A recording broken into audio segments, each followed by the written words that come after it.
we really desperately need to pull our resources together. I'm not under illusion we have our, to say the least, fair share of differences, but if we want to have the region fully integrated, we need to also join our forces in advocating for the region to get into the European Union, to lobby together.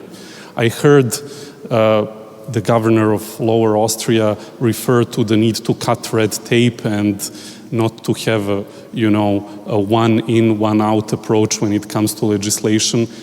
Sometimes many people in the Western Balkans feel like there's a one in, one out principle in some political circles when it comes to the EU enlargement. And of course this affects the public opinions, and this in return dictates how the enlargement process and how the reforms goes.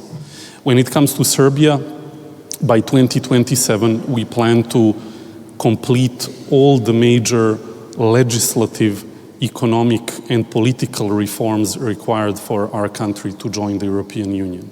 Our priorities are very clearly laid out, and we want to retain and to help retaining stability in our region. This can only be done in cooperation with Brussels and with other parties in the region.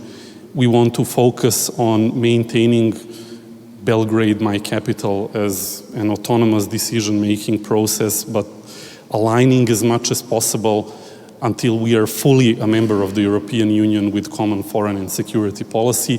And there, I'm sorry, I have to say, with all the respect that I have for and the beautiful accomplishments that people of Puerto Rico have accomplished over the past century as an territory within the United States, I don't see for our region, for our countries, an equivalent to the status of Puerto Rico within the European Union as the end game. This means that we want full rights, we want full membership as the end game, and nothing less than that. There will be no compromise on this. On the other hand, I don't want to pretend like everything is in order still politically in our region, because we have outstanding issues from the 1990s, none of which my generation is culpable for, but we are suffering the consequences of these issues.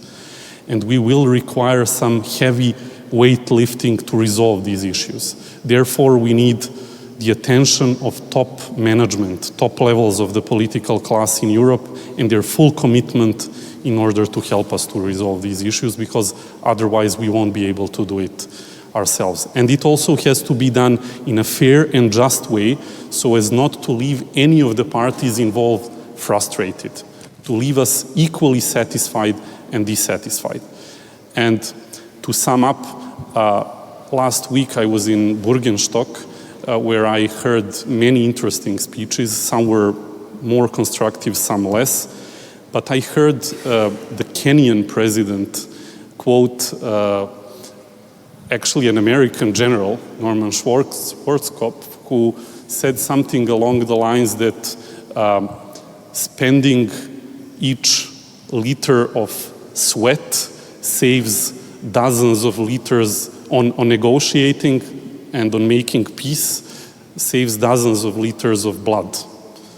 And I know this sounds harsh, but I just want to let everyone know that we need top-level attention and that we need a lot of effort to resolve these political issues.